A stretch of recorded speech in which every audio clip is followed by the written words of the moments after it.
conférence ce matin, il tenait compte des points particuliers, et notamment sur les changements stratégiques réalisés à travers les structures décentralisées de la police nationale d'Haïti et aussi ensemble d'activités que la police menait dans le département. La conférence a tenu compte du bilan qui est disponible dans le département nord, ouest, sud, centre, sud-est et bien sûr Antibonite et ensemble de travail que différentes unités dans l'ICPJ menaient compléter et bilan ça. On a commencé par ensemble de changements stratégiques. Semaine dernière, gagné commissaire divisionnaire Alain Serge Jolicoeur, direction générale des passés et des instructions pour être installé dans le département sud. Et commissaire divisionnaire Serge Alain Jolicoeur est remplacé dans le département ça, commissaire divisionnaire Compère Daniel, qui passait plusieurs années à diriger le département ça, maintenant est transféré dans la direction centrale de la police administrative. Ça a nommé VCPA et continué par expertise à l'institution. Dans le Nord, c'était le 22 avril, ça va passer, côté inspecteur général Moïse Jean et instruction directeur général de la police, là, M. Nordegamo, qui a installé le commissaire divisionnaire Sem Calix et le commissaire divisionnaire Sem Calix remplacé dans le département ça, le commissaire divisionnaire Fred Joseph, qui lui-même tout transféré dans la direction centrale de police administrative. Bilan, nous allons parler là, il y a une période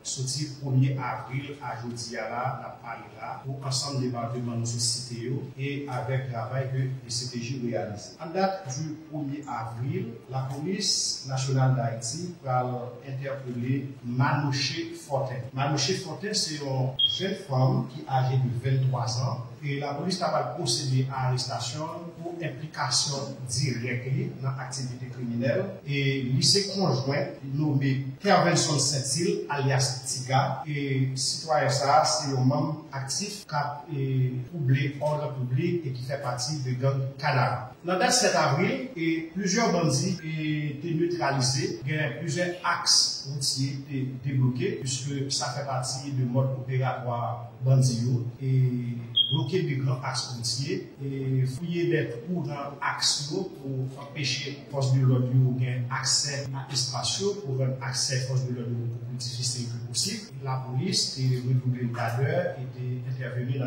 l'axe.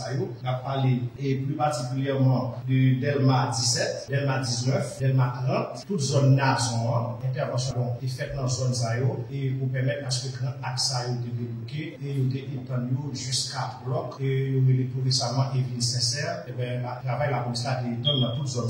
Le 3 avril, dans Keskoff, et nous connaissons par rapport à la configuration particulière que zone Keskoff gagne, qui rend le travail de la police beaucoup plus difficile par rapport à matériel que disposé. Et nous connaissons que c'est une zone montagneuse et très souvent, vaillant policiers qui travaillent à la longueur du jour et de la nuit, c'est à pied, obligé à essayer d'avoir accès à des espaces là parce que le moyen qui est disponible pour ne pas permettre que vous ayez accès à la zone facile. Mais en dépit de tout, vous redoublez d'ardeur et de courage, vous affrontez les situations Jean-Lia, de temps en temps, vous mettez les bandits en déroute et vous permettre à ce que la population puisse vaquer à l'activité dans les meilleures conditions que possible, même si l'idéal n'est pas encore atteint à 100%. Et dans la commune Port-au-Prince, dans le parcours plus précisément, en date du 22 avril, groupe d'intervention de la police nationale d'Haïti, connu sous le nom de SWAT, a fait une intervention dans le parcours. Des bandits qui ont été neutralisés. Dans le cadre d'intervention, un fusil AR-15 est arrivé récupéré par force de l'ordre. Tant que nous connaissons, ce n'est pas seulement dans Pétionville, ce n'est pas seulement dans Keskoff, ce n'est pas seulement, mais aussi dans notre sud capitale, si nous avons depuis Léogane, depuis quelques temps, qui est très difficile pour la population qui est dans la zone ZA. La direction générale de la police a déployé des stratégies, de mettre des unités spécialisées et à pied d'œuvre, plus précisément dans Léogane et dans Grissier. Dans l'opération que vous menez, vous avez arrivé à récupérer 4 fusils et un pistolet de concert avec autorités locales, de concert avec les populations. Vous avez arrivé à libérer plusieurs zones pour qui connaît zone Léogane très bien. On a parlé de Flon, on a parlé de Jasmin, Boy, Céline, La Salle, Sourail, Colline, Bellevue, Échalote, Sampo, Gade Gendarme, c'est parmi les zones que la population Léogane, avec la police, avec l'autorité locale et rivé libéré. Et il y a une bagaille qui vont présenter des difficultés pour la population, c'est non seulement finir libérer zone, mais regarder comment on est capable de consolider zone. Travail ça, bon travail de proximité et qui fait avec l'autorité et renforcement et mariage population avec force de l'autre dans la zone Sayo permettent que jusqu'à date, autant que possible, phase de consolidation, l'IKB, c'est dispositif capable pour renforcer, pour étendre sur l'autre zone. Semaine dernière, la police encore dans les Léogane a mené une autre opération dans la zone Jasmin. Des bandits ont été neutralisés, 4 autres fusils dérivés récupérés, parmi eux, il y a un fusil AR-15. Mais il y a tout, un pistolet 45 qui c'est une arme artificielle. Pas oublier que les bandits ont utilisé tout moyen pour inquiéter la population.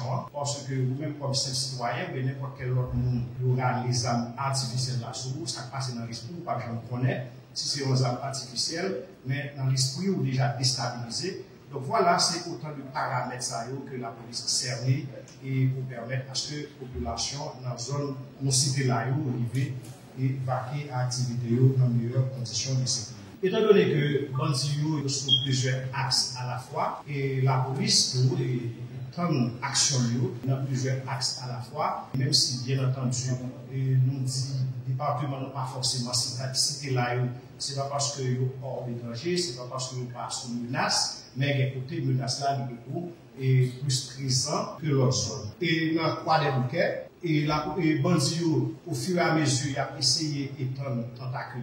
Nous voyons des menaces répétées et sur base BIM. Eh bien, la police, encore une fois, déterminée, prend des mesures de renforcement pour permettre à ce que nous mettions les bandits hors d'état de nuire. C'est ça la police a continué à faire.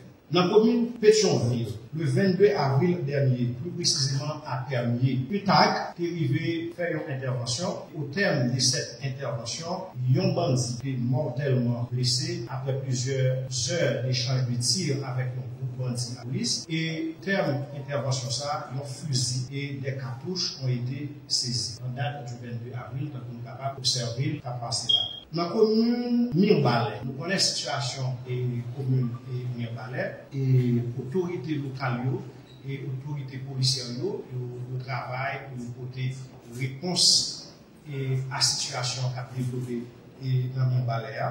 Et 22 avril, nous avons une grande opération qui est menée dans la commune Mirbalais et des bandits qui ont été neutralisés, 2 fusils d'assaut ont été récupérés et un pistolet de calibre 9 mm a été récupéré. Dans le département sud-est, l'information qui arrive de la police jusqu'à date, c'est que c'est de temps en temps, chaque jour, bandits a développé des stratégies pour permettre d'étendre tentacules à travers les départements géographiques du pays. Et c'est ça qui arrive, par exemple, dans le sud-est, et c'est ça qui fait. Et le commandement de la police, le directeur général a passé des instructions et renforcé chaque jour structure départementale qui nous permettent à ce que nous fassions face à la situation qui est là. Dans le sud-est, les bandits ont essayé de mettre base dans la localité qui est Fond-Jean-Noël, pour les gens qui connaissent le sud-est très bien. La police a des informations et les bandits ont fait plusieurs jours. Et il y a dormi dans le cimetière dans ce zone-là, et jusqu'à ce que l'information t'est arrivée, jouer une autorité, et pas qui peut tuer ça dans l'œuf, ou pas qui dans la racine. Et voilà, il y a plusieurs gens qui sont arrivés jouer une arrestation. Et parmi eux, il y a Brutus Simpson qui est arrivé jouer une arrestation. Et l'enquête a continué, et dans le département, qui monde qui de près ou de loin qui facilite bandits accès à la zone avec qui nous collaborer et pour permettre à ce que zone sud-est là pas tomber en bas griffes et bandits.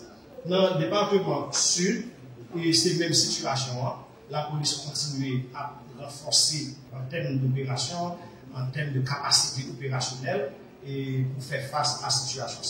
C'est comme ça que nous sommes vital alias Ténor dans Port Salut et d'avoir joindre arrestation et parce que nous jouons des preuves avérées de complicité avec nous qui ont mauvaises actions.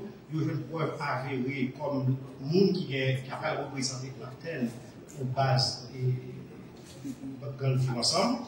Pendant l'interpellation, monsieur a été joigné en possession d'un pistolet que force de l'ordre a confisqué. Voilà, l'opération a continué pour permettre à ce que le département qui est moins touché par le phénomène ça, ou pas prendre racine, et je me suis dit, moi, c'est chaque jour que le commandement a suspendu, renforcer les dispositifs en termes de matériel et d'effectifs pour permettre à ce que vous fassiez face à la situation. Habillé au commencement de nous, de CPJ tout, Paris n'est pas croisé, puisque lui-même, il est intervenu sur tous les départements géographiques du pays. Et c'est comme ça, en date du 1er avril, il était interpellé et Denilson Toussaint, un citoyen, et qui présumait participer à l'assassinat de 3 personnes, et sur à plainte que le CPJ de recevoir. C'est Béloni Samuel, Wilgens Jean-Louis et Jacqueline Salomon, 3 personnes qui étaient assassinés dans des circonstances et peut-être que nous rappelons toutes, eh bien, donc le CPJ est arrivé procéder à l'arrestation d'Emilson Toussaint et l'enquête là a continué parce qu'il révélait qu'il n'y a pas de conflit et il y a des gens qui ont participé à l'assassinat avec qui déjà est dans la fuite, et il y a des gens qui cachent, mais pas oublier que le CPJ, dans la pratique de travail avec l'autorité, l'autre force de police et dans le monde, et plus particulièrement avec Interpol, et bien nous avons zone de cachette, ou bien le fait que les bandits quittent le pays à la notre pays, ça va dire que ça va dire que les forces de l'ordre ne pas pour sur lui. Donc, enquête là, dans ce sens, la DCPJ continue à collaborer avec notre force de police dans le monde là, quel que soit côté Mounsa Takaye, Mounsa Takaye, pour nous arriver et mettez même dans la connaître et retourner le nous venir répondre à la question que par rapport à ça que rebondissement et dans 4 dossiers, ancien directeur académie de police là, le feu commissaire divisionnaire Arlington Rigaud, que nous rappelons en date du 25 novembre 2023 et pendant la sortie de l'académie, pendant la préparé et pour graduer, une promotion, une cohorte des commissaires qui étaient en formation, et bien, il a fait un assassinat sur la route du frère en date du 25 novembre 2023. Immédiatement, ça a arrivé, il y a eu une enquête qui était ouverte, mais la police est assez patiente et c'est vrai que famille, amis, société a toujours demandé qui ça, qu'est-ce que ça fait. Eh bien, et la police est toujours à travail et c'est comme ça. Nous avons arrêté semaine dernière la nommée Alexandra Sylvain qui pour présumer participation directe et dans le cadre de l'assassinat et commencer à mettre la direction centrale de la police judiciaire sur des pistes assez importantes qui vont permettre dans les jours à venir de travailler plus de détails sur l'interpellation.